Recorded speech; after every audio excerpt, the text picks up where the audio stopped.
Bonjour et bienvenue sur ma chaîne. Aujourd'hui, je vais vous faire une vidéo sur la correction. Je sais pas ce que ça va donner, donc n'hésitez pas à me dire à la fin de la vidéo si c'est un format qui vous intéresse. Ce que je vais faire pendant cette vidéo, en fait, c'est regarder des extraits de textes sur l'atelier des auteurs, anciennement Scribet, sur lequel j'ai quelques textes. Et je sais que sur ce site, il y a une section échange, en fait, où on peut voir les textes des autres et justement échanger une correction pour une autre, c'est-à-dire faire corriger son texte en échange de corriger le texte de quelqu'un d'autre. Et donc on voit tous les textes qui sont proposés à la relecture. Donc c'est généralement des premiers jets, en tout cas c'est marqué comme premier jet, hein. C'est une étape proposée par Scribet dans toutes les étapes possibles sur l'état d'un texte, on va dire. Et donc ce que j'aimerais faire en fait, c'est, sans proposer pour autant mes textes, parce que ça fait très longtemps qu'ils sont sur ce site et c'est pas du tout ce que je recherche, regarder les textes qui ont besoin de relecture et faire des remarques sur les erreurs qui reviennent éventuellement, sur ce que je vois. Je pense que ça peut être super enrichissant en fait pour d'autres auteurs de voir quelles sont les erreurs qu'il faut éviter de faire, des choses qu'on n'a même pas remarquées soi-même. Moi j'ai fait un grand pas en avant quand j'ai fait lire mon roman, mon troisième tome, il me semble que c'était celui-là, à mon père, et mon père est excellent en français. Il avait à l'époque découvert en fait des erreurs dans la construction de la phrase, et c'est des erreurs qu'on voit assez peu, qui sont assez subtiles on va dire. Une fois qu'on les a vues une première fois, en fait, on ne fait plus l'erreur. C'est le genre d'erreur en fait dont vous ne soupçonnez même pas l'existence, et le jour où vous apprenez que ça existe, vous vous rendez compte que vous le faites, et ça vous permet de vous améliorer vraiment. L'idée en fait c'est qu'à la fin de cette vidéo, si certains d'entre vous sont intéressés, vous pouvez m'envoyer vos textes, et je pourrais faire éventuellement, si jamais il y a assez de textes, des vidéos de ce type régulièrement pour montrer vos textes, montrer ce qui va pas dans vos textes, l'expliquer et que ça soit utile aussi à d'autres auteurs. Maintenant, si c'est une idée un peu bizarre, vous me dites tout de suite. J'idéalise peut-être un petit peu le rendu de ce genre de vidéo, mais à vous de me dire et on va commencer tout de suite. Donc ici, je suis sur Scribet. J'appelle ça Scribet parce que pour moi c'est plus rapide et je préférais honnêtement le nom d'avant, mais ça a été renommé, ça s'appelle maintenant l'atelier des auteurs. Il y a une section donc sur la page d'accueil, vous voyez, de formation payante pour apprendre à écrire des romans avec toutes les étapes, c'est une école d'écriture. Après, il y a la partie donc écrire, donc ça c'est mes textes, L'oiseau maudit, L'omniscient et La chambre des horreurs. La chambre des horreurs, c'est juste un challenge auquel j'ai répondu puisque sur Scribet, sur l'atelier des auteurs, on pouvait, et je sais pas si on peut toujours le faire d'ailleurs, répondre à des challenges, donc on pouvait créer des challenges et on pouvait également écrire sur des challenges, donc c'est des textes courts ou des nouvelles, et donc le texte est vraiment relié à ce challenge. Et puis donc L'omniscient, c'est ma série littéraire que j'avais écrite pour Rocambole, à l'époque où ils avaient organisé un concours, il y a quelques années de ça, et L'oiseau maudit, c'est ma nouvelle, qui a également été envoyée pour un concours, et qui n'a pas été retenu. Quand on fait lire, on a tout ça avec, je suppose, voilà, bon vous voyez qu'il y a les défis, et ensuite il y a les dernières lectures disponibles, je suppose. J'utilise assez peu Scribet, je vous avoue. J'utilisais surtout pour publier mes propres textes, et j'aimais bien également la section échangée, qui est donc l'équivalent d'un forum, avec les pépites de Scribet, seconde édition, la bourse relecture, donc ce dont je parle, et puis après, vous avez également les appels à texte et concours gratuits, donc si vous cherchez des appels à texte et des concours, et que vous savez pas où envoyer votre roman ou que vous savez pas quoi écrire, si vous avez envie de, on va dire, d'idées et d'écrire spécifiquement pour un appel à texte ou un concours, il y a ici toute la liste, les gens chaque mois ou je ne sais quoi, régulièrement en tout cas, ils publient les nouveaux appels à texte et les nouveaux concours. Et vous avez les bourses relecture des précédents mois, mais bien sûr elles sont verrouillées. Donc nous, on va regarder la bourse relecture de novembre. Ici, vous avez des pièces théâtrales, c'est pas du tout mon genre, donc je vais pas regarder. La relecture d'un roman en cours d'écriture, premier jet, un contemporain sans construction nette, 3 hommes profondément solitaires par goût ou nécessité se croisent dans un paysage industrielo-portuaire où la nature déborde. Chacun ne veut qu'une chose, passer inaperçu et cultiver sa marotte. Un pied, un ventre rond, de la poudre blanche viendront les bousculer, mais quoi qu'il se passe, la digue restera là. Donc si je clique là-dessus, on a son texte avec le résumé provisoire que je viens de lire et une couverture. Alors, la pêche. Donc moi, ce que j'adore sur Scribet, c'est le fait qu'on puisse, quand il s'agit d'un premier jet, je crois qu'il y a d'autres statuts dans lesquels on peut faire ça également, mais on peut en fait surligner quelque chose, et ici on a le petit commentaire et on peut écrire quelque chose, donc en fait on peut corriger les textes des autres. Après, certains lecteurs ils vont pas de main morte et il me semble qu'ils corrigent un peu tout et n'importe quoi, donc il faut pas non plus utiliser ça à tort et à travers, mais si vous voyez une petite faute d'orthographe ou une phrase mal faite, vous pouvez toujours aider un auteur en lui disant tiens là c'est bizarre, et généralement quand c'est un premier jet, on veut même pas de la correction, on veut surtout travailler, on va dire, la cohérence du texte, la structure du récit. Mais moi, ce que je vais vous montrer ici, c'est plus les phrases qui posent problème, s'il y en a bien sûr, parce que il se peut tout à fait que ce texte soit parfait, hein. Je ne sais pas qui a travaillé dessus et combien de temps il a été travaillé. Maintenant, comme il s'agit d'un premier jet, je suppose que ce n'est pas vraiment le cas. Je vais essayer de faire des coupures pour pas rester trop longtemps sur le même texte, j'ai pas du tout envie de m'acharner sur qui que ce soit, je veux vraiment juste montrer des phrases spécifiques. Pour l'instant, je vais vous couper et vous montrer quelques petites phrases qui vont pas, et on va passer à un nouveau texte, et je vais vous dire également ce que je trouve bien, parce que le but c'est vraiment pas de montrer du doigt des gens sur internet, c'est vraiment pas du tout ça. Au contraire, c'est vraiment plus pour aider. Ce que je remarque pour l'instant, c'est que le texte est quand même vachement bien écrit. Il y a beaucoup de termes un peu techniques. Je ne sais pas si le but final est de mettre des petites notes de bas de page. C'est le genre de choses dont on veut pas trop abuser, mais dans un texte comme celui-là, où il y a énormément de termes techniques, personnellement, j'ai pas tout compris tout de suite. Il y a beaucoup de mots spécifiques à la mer, au bateau, aux vagues, au vent, etc. Et évidemment, il y a aussi des termes qui sont liés à l'univers de ce texte. Donc je suis un petit peu perdue, mais parfois c'est super intéressant d'être perdu au début, parce que c'est super immersif. Moi, ce que je vois, c'est que vraiment, j'ai l'impression d'être sur le bateau avec la mer qui fouette le bateau et la légère tempête. J'ai l'impression d'y être, donc je trouve que c'est déjà super positif. Ici, on a une phrase un petit peu bizarre. Sa barque tatouée était célèbre, virgule. Le canot et son poulpe peint était haïté. Donc là, il y a un petit souci, je sais pas exactement ce que l'autrice a voulu dire. J'avoue que je ne vais pas commenter parce que je ne sais pas ce qu'elle a voulu dire et qu'à mon avis, elle verra bien assez tôt que cette phrase est mal formée, mais c'est pas très grave. Donc sa barque tatouée était célèbre, très bien. Le canot et son poulpe peint étaient haïtés. Je pense que donc il y a un poulpe peint sur le canot c'est la barque. Il faudrait dire A-I-E-N-T, bien sûr. C'est donc plutôt le canot avec son poulpe peint était un des rares bateaux. Donc là, ça irait mieux.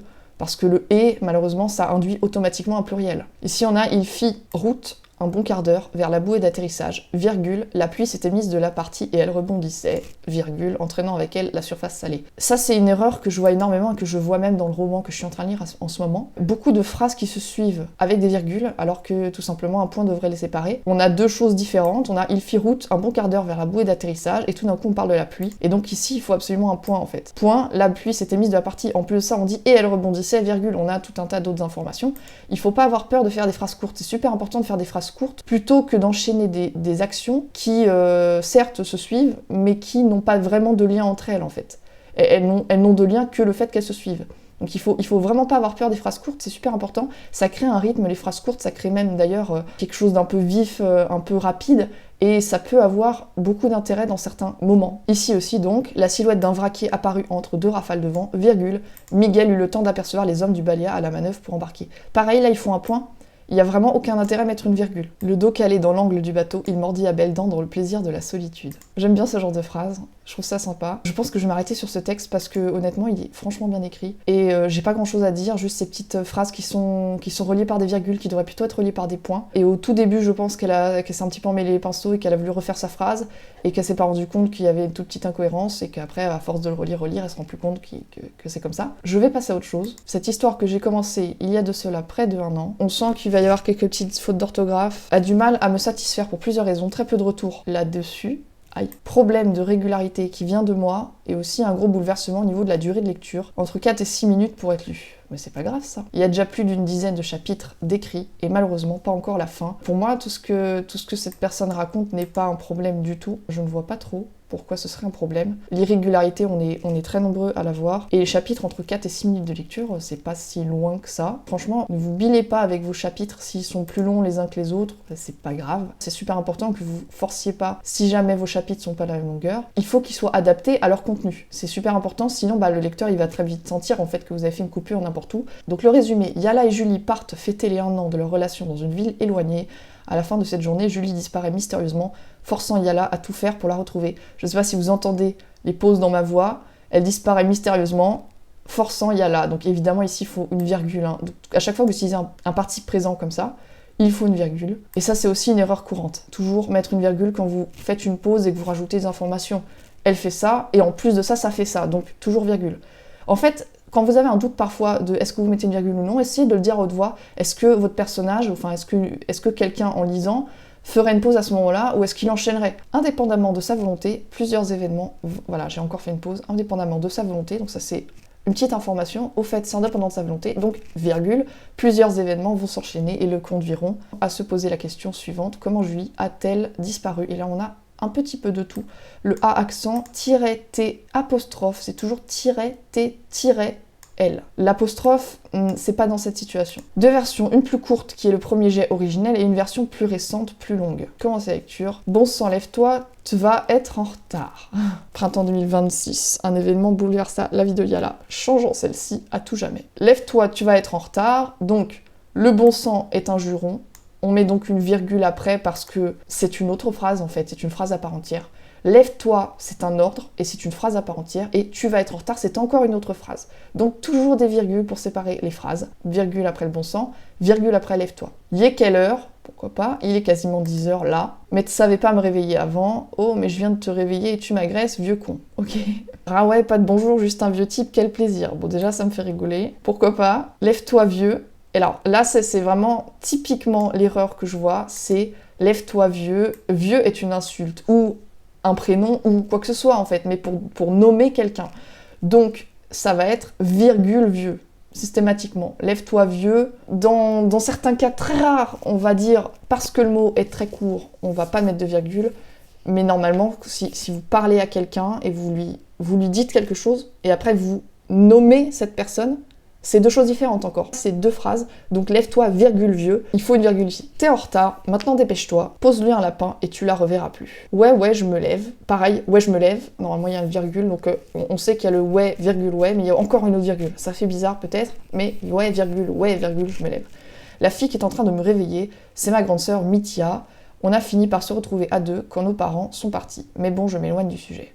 Mais bon, virgule, je m'éloigne du sujet. On doit se rejoindre à 11h à l'arrêt de bus, je vais malheureusement arriver en retard. Ici, le point d'interrogation, le point d'exclamation, les puristes n'aiment pas. Normalement, vous dites tout dans les mots. Et le point d'exclamation, le point d'interrogation, c'est la seule chose qui va ponctuer, avec le point de suspension évidemment, tout ce qui existe, mais pas en double. Il faut pas deux fois un point. Maintenant, si vous préférez le faire, faites-le. Je pense qu'il y a des maisons d'édition qui l'acceptent, mais il y en a peut-être pas tant que ça, parce que globalement, on a quand même dans les romans seulement un seul point d'interrogation, seulement un seul point d'exclamation. Et si vous voulez traduire de la surprise et à la fois de l'excitation, bah, il faut le dire dans les mots, il faut vous contenter des expressions du visage ou de la façon dont c'est dit, bref, du vocabulaire, vous utilisez votre vocabulaire pour traduire ces signes de ponctuation que vous voulez démultiplier. J'arrive enfin au centre-ville, devinez qui je vois au loin. Ah Julie, ce jour-là elle était magnifique, petite combinaison bleu foncé. Là c'est très bien, on a bleu foncé et, je sais pas si c'était voulu de l'autrice d'écrire ça comme ça, je dis autrice, je suis désolée si c'est un auteur. On a bleu foncé, c'est très bien, justement, petite combinaison. On aurait tendance à vouloir accorder le bleu, mais en réalité, à partir du moment où le bleu est qualifié, il est foncé, le bleu, eh bien on va avoir bleu foncé dans un côté de la phrase qui va s'accorder dans son coin et on va avoir le mot, que ce soit féminin ou masculin, qui n'est pas associé à ce bleu. Donc la combinaison, elle est d'un bleu foncé. Donc vous n'accordez pas le bleu et il s'avère que quand vous dites bleu et rouge, par exemple, il y a encore une autre règle. Donc si vous dites que la combinaison, elle est bleu et rouge, c'est pareil, bleu et rouge, c'est au singulier. Si vous dites des fleurs bleues et rouges, est-ce que c'est des fleurs bleues et puis des fleurs rouges, ou est-ce que c'est des fleurs qui sont à la fois bleues et rouges? Si les fleurs sont à la fois bleues et rouges, c'est pas accordé, c'est bleu et du rouge, donc d'un bleu et d'un rouge, vous voyez, donc c'est bleu et rouge non accordé. Et si vous avez des fleurs qui sont bleues et puis des fleurs qui sont rouges, bah vous allez mettre bleu ES et rouge ES. Chignon avec des mèches qui tombaient jusqu'à ses joues. Sa coupe était divine, j'aurais pu la regarder pendant des heures. Bonjour et désolé, pour le retard. On est passé sur les principales fautes de ce texte, à mon avis, c'est des problèmes de virgule, beaucoup de langage oral, que ce soit dans la narration ou dans le dialogue, mais après c'est voulu puisque c'est du jeu, donc à la limite ça peut tout à fait être voulu, ça peut tout à fait être adapté au texte, et on a quelques petites fautes d'orthographe par-ci par-là. On va passer à un autre texte. Vous voyez la réponse que cet auteur a eue, je vais aller jeter un œil parce que c'est toujours dommage de voir un auteur baisser les bras, mais le fait que tu n'aies que très peu de retours, ce n'est pas lié à la qualité de l'œuvre. Évidemment, hein, c'est un site d'échange, donc pour avoir des échanges, souvent il va falloir demander un échange justement sur ce forum.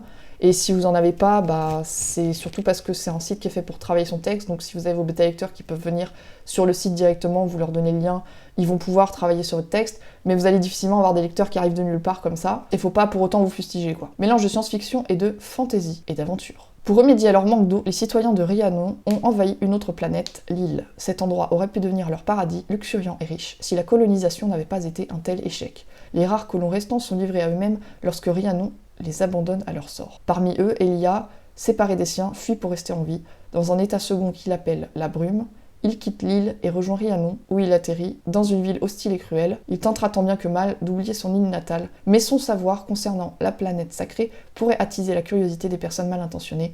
Elia ne le sait pas encore, mais l'avenir de l'île repose sur ses épaules. C'est un résumé un peu lourd. Après, on ne demande pas de faire des résumés super sophistiqués dans une demande d'échange de texte. Je pense que toute la partie les citoyens de Rhiannon envahissent notre planète, l'île, finalement ils l'ont abandonné, etc., etc. C'était quelque chose qui... Enfin, c'est le contexte, donc ça doit rester dans le texte. Ce qu'on doit savoir, en fait, c'est que Elia quitte son île, qui était une colonisation de Rhiannon abandonnée, on va dire, quelque chose comme ça, voilà. En une phrase, on le dit, il s'en va, et il se retrouve ailleurs, et là, son savoir concernant sa planète, blablabla. Il y a 18 chapitres de 11 minutes de lecture en moyenne, vous voyez que lui, il a des chapitres encore plus longs, donc c'est vraiment pas la peine de se dire 3 minutes et 6 minutes, enfin, c'est pas important. La longueur des chapitres dépend de votre texte spécifiquement, donc ça sert à rien de se monter le bourrichon. Alors, vous voyez qu'ici il y a des commentaires déjà de personnes. Ouais, voilà, vous avez ce genre de commentaires plutôt utiles, je trouve, depuis quelques temps. Voilà, si vous avez le doute, vous regardez quelques temps ou quelques temps. Ne faites plus la faute. Quelques temps, en fait, je ne l'ai pas vu depuis quelques temps, vous avez du singulier. Les difficultés d'accord sont nombreuses. On trouve souvent des doutes quant à quelques temps singulier, quelques temps pluriel. Quand faut-il accorder quelques? Toujours au singulier. Voilà. En fait, on dit pas des temps, donc on dit du temps, le temps. Donc du coup, c'est quelques temps, tout comme quelque peu. Voilà, c'est depuis un peu de temps. Voilà, pour information. Donc ici, on a quelques temps. Je sais pas si je vais le commenter. C'est du premier jet, mais je vais lui dire quand même. Motif, ortho et grammaire. Je vais mettre ça.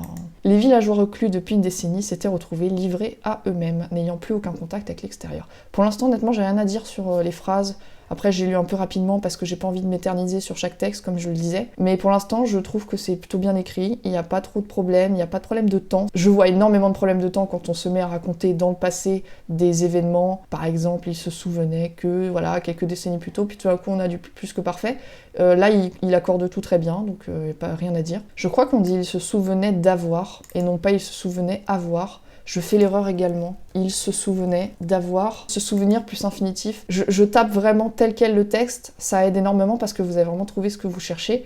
On peut penser que c'est un peu bizarre. Elle se souvient d'avoir partagé ou elle se souvient avoir partagé. Et on lui répond, selon la BDL. Le verbe se souvenir s'emploie normalement avec de, parfois sous l'influence de se rappeler, parce que vous avez envie de dire se rappelle quelque chose et non pas se rappelle de quelque chose. Donc vous avez envie de dire se souvient quelque chose. Donc les deux se disent, c'est pas condamné, mais on trouve préférable de mettre le de, puisque on se souvient de et on se rappelle quelque chose. Voilà, donc normalement il faudrait mettre le petit de, je me souvenais d'avoir, il se souvenait d'avoir, mais visiblement ça peut être omis. Ici, je lis, ce n'était pas seulement la peur d'être retrouvé qui avait fait battre douloureusement son cœur, mais également les histoires que lui racontait James sur des créatures dans la forêt. Je pense que la virgule ici est de trop, à mon avis. Mais c'est subjectif. Elle me paraît de trop parce que je trouve qu'elle coupe la phrase, c'est-à-dire que le rythme est un petit peu haché du coup, mais elle peut être voulue, c'est vraiment pour insister. Elle lui avait raconté des histoires et c'était sur des créatures de la forêt. Donc pourquoi pas. Alors ici, tiens, quelqu'un l'a dit en plus, point. Exactement.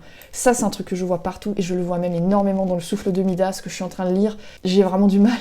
J'ai vraiment du mal avec cette faute. Enfin, c'est pas une faute, c'est juste une absence, enfin une présence de virgule qui ne devrait pas être là. De nombreuses fois, Elia lui avait rétorqué que c'était impossible et ridicule. Virgule, pourtant, virgule, il avait sursauté au moindre bruissement de feuilles. Quand vous mettez pourtant, cependant, néanmoins, toutes ces choses-là, ne mettez pas de virgule avant, coupez, mettez une nouvelle phrase. Vous êtes en train d'opposer une nouvelle information à la phrase d'avant, et la phrase d'avant, elle est terminée, c'est fini. Vous dites votre phrase, et vous dites, par contre, cependant, pourtant, néanmoins, tel autre truc. Il faut pas continuer parce que c'est comme si vous aviez deux phrases opposées, contradictoires, parce que c'est un peu ça en fait, le pourtant, le néanmoins, finalement vous allez avoir une phrase contradictoire derrière. C'est comme si vous aviez ces deux phrases collées l'une à l'autre avec juste la petite virgule qui sépare, mais ça n'a pas de sens de les enchaîner en fait. Ne faites plus l'erreur, c'est vraiment quelque chose, je vais vous dire, il y a quelques semaines en fait, j'ai essayé de trouver une lecture et j'étais encore abonnée à Kindle, au programme de prêt, et donc je pouvais emprunter par exemple aux éditions Explora et beaucoup d'auto-édité aussi. Et je sais plus, honnêtement je pourrais plus vous dire, peut-être qu'il est sur Livre Addict parce que je mets parfois les livres que j'abandonne, mais il y avait un livre que j'ai abandonné donc parce que il y avait ça partout. C'est-à-dire que dès les premières phrases du bouquin, c'était ça non-stop quoi, c'était virgule néanmoins, virgule cependant, virgule truc, virgule machin. Et à un moment donné, j'en pouvais plus quoi, ça me coupe le souffle dans ma tête en fait, c'est-à-dire que je lis et je m'attends à lire quelque chose et je lis autre chose. C'est vraiment problématique en fait quand il y a un rythme qui est interrompu dans la tête du lecteur. Si ça marche pour une seule phrase, c'est pas le drame, ça va arriver en plein milieu d'un livre une fois de temps en temps parfois et vous allez dire ah ok, vous relisez la phrase. Et c'est le problème, vous allez relire la phrase. Et si vous passez votre temps à relire toutes les phrases d'un bouquin, c'est que ça va pas. Donc ça en fait partie. c'est les erreurs qui coupent le rythme. Et vous vous attendiez à voir la suite de la phrase, en fait, et vous n'avez pas la suite de la phrase, vous en avez une nouvelle, mais dans la même. Donc ça va pas. Donc ici, effectivement, il y a un point. Je suis agréablement surprise de voir cette correction parce que je vois tellement de romans, même édités, qui ont ça, que je me disais, il y a que moi qui trouve ça bizarre. Est-ce que c'est moi qui exagère? Mais d'un autre côté, je lis La Passe Miroir ou je lis plein d'autres romans édités en maison d'édition et il n'y a pas une seule fois des phrases qui me bloquent et qui me font sortir de la lecture comme ça. Donc, c'est qu'il y a vraiment un souci avec cette virgule. Et ici, par exemple, ils mettent une virgule comme suggestion. Là, c'est vraiment très subjectif. Avant l'aube, il avait rejoint un ruisseau pour se désaltérer et nettoyer son visage. Point. Bah, d'accord. Il a fait une courte phrase entre guillemets parce qu'elle est pas si courte cette phrase, mais c'est comme il veut finalement. Cette phrase est tout à fait complète, elle est correcte grammaticalement. Puis il avait trotté et s'il veut faire une pause, il fait une pause. C'est très subjectif. Donc là on lui suggère une virgule, mais là pour le coup elle n'est pas nécessaire. Alors que là vraiment c'était très important. Je vais changer de texte encore une fois, mais celui-là je trouve était extrêmement bien écrit. Vous voyez que j'ai pas pu vous dire grand chose. Vraiment pas grand chose à redire. Quelques petits problèmes de virgule et une faute que beaucoup de gens font à mon avis. Même moi je l'ai faite d'ailleurs. Je pense que c'est mon père pareil qui a dû la détecter dans un de mes textes et du coup depuis je ne fais plus l'erreur. Ou alors c'est Antidote qui me l'a dit, on en apprend tous les jours hein. Moi de toute façon je suis très curieuse, je recherche toujours au moindre doute et c'est comme ça que je découvre des nouvelles choses. Je sais pas à combien de textes on est, on a peut-être fait 3, je vais continuer un petit peu. Après on est le 6 novembre donc forcément il n'y a plus grand chose là. J'ai 3 projets de lecture différents à me faire critiquer, écrits à plusieurs depuis 2020. Je les mettrai dans l'ordre de haut en bas. Lisez ce que vous voulez, je vous lis en donnant un avis global en retour, je lis de tout, pas trop long quand même. Merci. Défi exceptionnel, termine les couleurs de l'humanité. Défi projet, le constat d'un monde fragile. Et le prisme, écrit multiple 2022, terminé. Je vais cliquer sur le 3e parce que les 2 premiers sont des défis. Résumé, Noémie découvre un prisme qui a le mystérieux pouvoir de voir les choses et vivant en couleur, ce que les autres ne voient qu'en noir, gris, blanc. Je trouve déjà cette phrase un petit peu lourde. Un prisme qui a le mystérieux pouvoir de voir les choses et vivant en couleur, ce que les autres ne voient qu'en noir, gris, blanc. Là, il aurait fallu dire, parce que de ce que je comprends, donc c'est un univers où tout est noir et blanc, c'est ça? Donc il aurait fallu dire l'univers est noir et blanc. Mais Noémie a découvert un prisme, ou découvre un prisme, qui a le mystérieux pouvoir de voir les choses en couleur. Parce que là, je suis un petit peu confuse. Est-ce que c'est bien ce que j'ai compris? Voilà, je ne le sais pas. Donc si je ne sais pas, c'est qu'il y a un problème. Pourchassée par une civilisation pour avoir volé ce prisme, elle le découvre, mais elle est pourchassée pour l'avoir volé, ok. Noémie le gardera en son cœur. Le futur, dans un résumé, il faut éviter. Le futur, c'est plus historique. C'est vraiment, vous savez exactement ce qui va se passer. Vous parlez de quelque chose qui est arrivé, donc il y a des siècles, par exemple, et vous dites, un tel fera ci, fera ça. C'est fait pour ça, je pense. Mais dans un résumé, on évite quand même le futur. Un combat entre une civilisation et sa culture contre un prisme qui change la vie au pouvoir mystérieux et envoûtant. Alors ici, au pouvoir pluriel, mystérieux et envoûtant, on va généralement mettre le pluriel aussi, même si ça pourrait vouloir dire que c'est mystérieux au singulier, envoûtant au singulier, et singulier plus singulier égale pluriel. Mais dans ce cas précis, on va généralement pas dire le pouvoir mystérieux, le pouvoir envoûtant. Vous voyez ce que je veux dire? Normalement, c'est pluriel partout. Écrit science-fiction. Ok. Ah, c'est aussi un défi. Donc si je fais commencer la lecture, parce que je sais pas où je suis censée démarrer. Ok, chapitre 1, il y a fort longtemps. Après, donc là, du coup, en l'occurrence, c'est Florian Pierrel, l'auteur, mais je suppose que les autres collaborateurs vont venir dans les chapitres suivants. Donc là, on est sur Florian Pierrel. Il y a de cela plus de 5000 années en arrière, il existait un prisme. Un voleur l'avait volé. Si c'est voulu, c'est peut-être de l'humour ou c'est peut-être fait exprès, mais là évidemment on a une répétition, voleur et volé. 5000 ans plus tard, une jeune femme faisant du ménage trouva cet objet dans les chiottes. Ah ouais, carrément. Donc faisant du ménage, c'est un verbe faible. Je suis pas du genre à faire la chasse au verbe faible, vraiment. Mais dans ce cas, ici, spécifiquement, faisant du ménage, c'est pas top. Ou alors déjà, c'est du ménage qui me gêne. Donc on dit généralement faire le ménage, donc faisant le ménage. Donc soit faisant le ménage, ça passe déjà un peu mieux parce que l'expression est vraiment existe telle qu'elle en fait, c'est faire le ménage. Maintenant, on peut trouver d'autres verbes où on peut reformuler pour que ce soit moins le verbe faire quoi. Trouva cet objet dans les chiottes. Là, alors on est parti sur il y a de cela, on a même un cela, hein, vous voyez, donc c'est du soutenu quand même, et tout d'un coup on a les chiottes. Donc ça c'est aussi une erreur que j'ai dans certains écrits de mes clients. C'est pas une erreur à ce point-là visible, parce que là, je pense que vous l'avez tous vu, c'est pas à ce point-là surprenant, mais on a de temps en temps un mot, par exemple, je suis désolée, hein, je vais encore critiquer le souffle de Midas que je suis en train de lire en ce moment, mais j'ai encore lu une phrase hier qui disait que la jeune fille, enfin l'héroïne donc, n'avait qu'une hâte, c'était se vautrer dans les draps.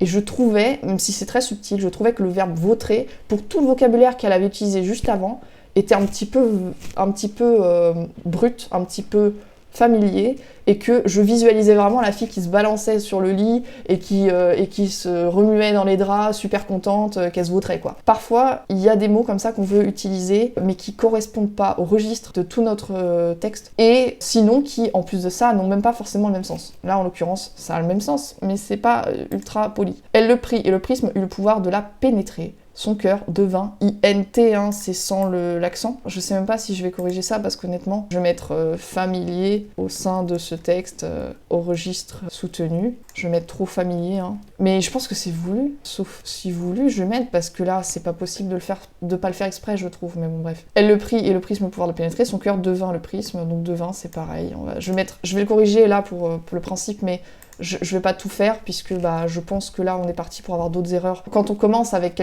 les quelques premières phrases et qu'on a déjà ces erreurs-là, c'est qu'on va en avoir beaucoup plus derrière, généralement. J'ai fait plus de 10 ans de bêta lecture avant de faire de la correction, et j'ai expérimenté quelque chose, c'est que je proposais mes services de bêta lectrice. Bon, j'étais légèrement plus assidue que les autres bêta lecteurs, hein. Je corrigeais énormément les fautes d'orthographe, les phrases, les incohérences, etc.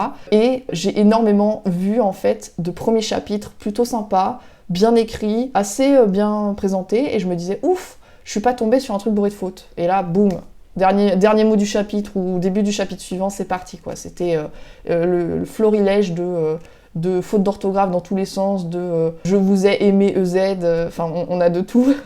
Souvent, un auteur va plus corriger son premier chapitre parce que c'est celui qui va lire le plus souvent, qui va relire le plus souvent. Il va peut-être, je sais pas, recommencer la lecture au début de son roman, puis continuer l'écriture de la suite, et ainsi de suite. Au final, le début de roman est toujours ce qu'il lit le plus. Ou alors, il l'a tout simplement donné à d'autres bêta-lecteurs qui sont arrêtés dans leur bêta-lecture, mais qui ont déjà lu le début, ou alors ils l'ont donné à des proches, et au final le début est toujours, enfin souvent, le plus propre, et je dis pas le mieux écrit, parce que c'est faux généralement, c'est pas forcément le mieux écrit, au contraire, mais c'est ce qui est le plus propre en termes d'orthographe. Et puis on continue à lire, et là on se rend compte que c'est pas le plus représentatif finalement de l'orthographe de l'auteur. Ici, s'il y a autant de fautes, c'est que clairement ça va pas être mieux plus tard, à moins qu'évidemment on change d'auteur. Elle vit les paysages et les vivants en couleur. Quant aux autres vivants, ils eurent que la vision en noir, gris et blanc. Je pense que vous voyez vous-même les fautes, je vais pas commencer à corriger ces trucs-là.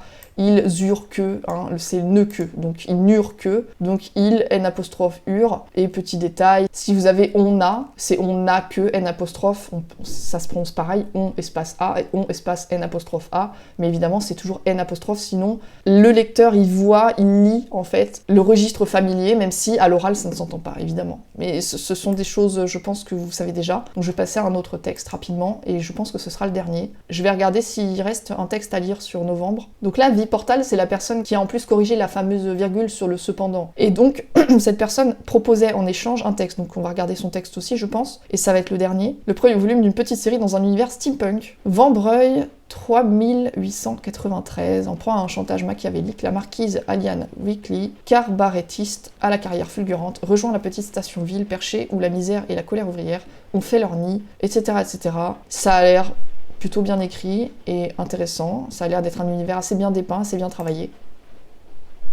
Fut un temps où les auteurs de romans dissuadaient femmes et enfants de lectures jugées trop subversives. Je ne déconseille cet ouvrage à personne, à l'exception des enfants tout de même, mais je me permets tout du moins quelques recommandations. Les histrions recèlent quantité de scènes et allusions lubriques, certaines légères, d'autres beaucoup moins, ainsi que quelques passages plutôt crus ou à caractère horrifique. Le récit a été pensé pour un public un peu mûr et averti. Si tu n'en es pas, mon petit, passe ton chemin, c'est pour ton bien. D'accord. Ok, donc ça s'appelle Les Histrions, le livre, ok. Nous courons sans souci dans le précipice après que nous avons mis quelque chose devant nous pour nous empêcher de le voir. J'aime bien parce que je vais pouvoir clôturer cette vidéo avec cette petite trouvaille, on va dire. Après que nous avons... Bien sûr, c'est une citation de Blaise Pascal. Nous courons sans souci dans le précipice après que nous avons mis quelque chose devant nous pour nous empêcher de le voir. Le « après que nous avons », c'est pas très joli, moi j'aime pas, mais c'est comme ça que ça se dit, voilà. Mais j'en ai déjà parlé dans ma précédente vidéo sur la correction. Quand les centaines de pâles Alors là, les corrections existent déjà bien sûr, mais les pales de l'hécatonchire, si jamais c'est un hélicoptère ou autre, évidemment il n'y a pas de accent circonflexe sur pale. Les centaines de pales avaient cessé de tourner et que le s'était trouvé, il y a effectivement un mot manquant, immobilisé dans un air sombre et brumeux. Les militaires de la 12e compagnie de l'extérieur et marins à son bord. Je pense que là il faudrait dire et les marins. Les militaires de la 12e compagnie de l'extérieur et les marins à son bord. Il n'y a pas besoin d'inverser réellement. C'est possible qu'inverser soit utile, effectivement, mais dans tous les cas, il faudrait dire les marins à son bord et les 12e, mais tout le monde est à son bord. Donc je pense qu'il faut juste dire et les marins, parce que c'est vrai que et marin, c'est un petit peu court. Ici, je considère que le et en n'est pas absolument nécessaire, tout en vallée et au pic, pourquoi pas. Peut-être que le et o fait un son un peu bizarre, et dans certains cas, on va vouloir l'éviter. Donc le fait d'avoir et o et de pas avoir de consonne entre les deux qui est prononcée, effectivement, on peut avoir envie de dire et en haut pic, mais même et en, ça va pas aider en fait, hein, parce qu'on va de la même manière, on va avoir et en haut, on va pas avoir de consonne. Donc pour moi, le et au pic est tout à fait correct. Hein. Et alors là, voilà, vous avez un exemple de correction, répétition. Bah non, en fait, oui mais non. Croire qu'ils étaient proches d'un vide quelconque dans celle-ci tenait donc forcément de la superstition, mais quel marin n'était pas superstitieux dans un multivers aussi prolifique en découverte? Là, on a l'exemple de quelqu'un qui va à tout prix éviter les répétitions. Dans ce cas-ci, la répétition, non seulement elle est voulue, mais elle est rythmée en fait. Ça tient de la superstition, mais qui n'est pas superstitieux? C'est tout à fait normal de répéter ce mot, et surtout, faut le répéter, faut pas trouver de synonyme, absolument pas. Si vous trouvez un synonyme, c'est là que ça va être gênant en fait. Parce que vous allez avoir deux mots pour parler de la même chose. Et dans ce cas précis, déjà on va voir, on va dire les coulisses de l'écriture, on va voir que l'auteur il a essayé de chercher le truc qu'il pouvait mettre pour éviter d'avoir une répétition. Et ici elle n'est pas nécessaire puisque le rythme est là pour justement appuyer sur cette répétition, elle est voulue. Donc il faut surtout pas la corriger. En tout cas c'est très bien écrit. Trop long on perd le fil, alors... Tout l'équipage présent sur le pont se retourna vers le cornet de la vigie, un tube se terminant en trompette qui courait le long du ballon ovale au-dessus d'eux, reliant le pont inférieur au pont supérieur, où le lieutenant Cafard Higgins guettait l'horizon avec son équipe. Effectivement. Ouais, effectivement, c'est trop long, parce qu'en fait, il a tenu à décrire la vigie en même temps que de créer de l'action, ce qui est intéressant à faire, mais là, la description en l'occurrence est beaucoup trop longue. Il faut trouver une manière en fait de soit couper la phrase pour que la description soit intégrée naturellement après, sans que ça fasse un petit peu le côté je vous parle de la vigie, mais au fait, vous savez pas à quoi elle ressemble, donc voilà à quoi elle ressemble.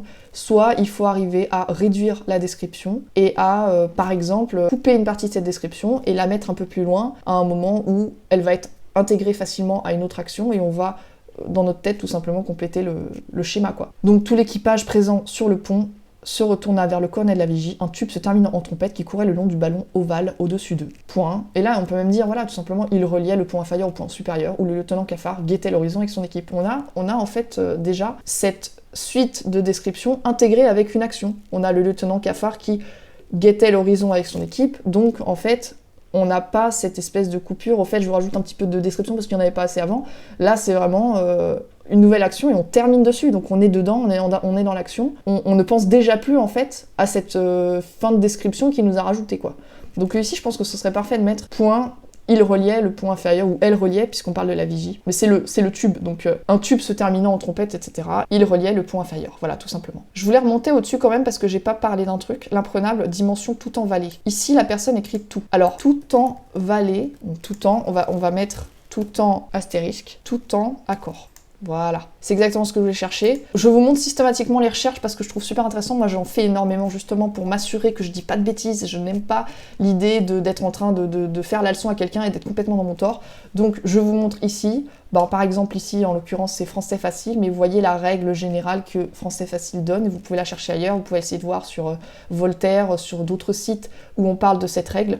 Mais ici, donc, si je fais la recherche tout temps, voilà, l'utilisation de tout temps, complètement, est invariable. Donc, des tissus tout en soie, des jupes tout en broderie. La jupe, elle est féminine, mais on dit tout en au singulier. Et donc, ici, on a l'imprenable dimension tout en vallée et au pic. Tout reste invariable, donc ça, c'est faux. Voilà. Donc, attention à ne pas corriger, d'ailleurs, si vous allez sur ce genre de site. Quand vous avez envie de corriger quelqu'un, et que vous voyez ça, tout en vallée, et que vous voulez lui dire, non, non, c'est tout féminin, bah, si vous avez le moindre doute, mais le plus petit doute, si vous dites, non, mais je suis sûre de moi, mais bon, on sait jamais. Vous allez regarder sur Google, vous voyez en fait que vous vous trompez, et que la personne, en l'occurrence, connaissait la règle.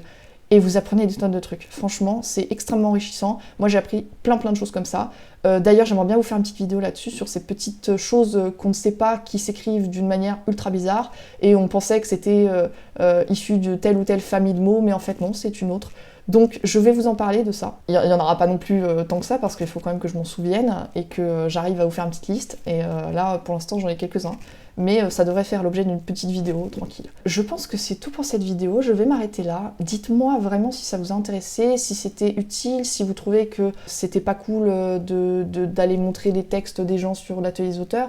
C'est un site qui est quand même en accès public, hein. Tout le monde peut lire ses textes, donc si jamais vous avez aimé certains de ces textes, vous pouvez tout à fait aller lire la suite ou essayer d'aider les auteurs à corriger leurs textes et vous proposer vos propres textes en échange.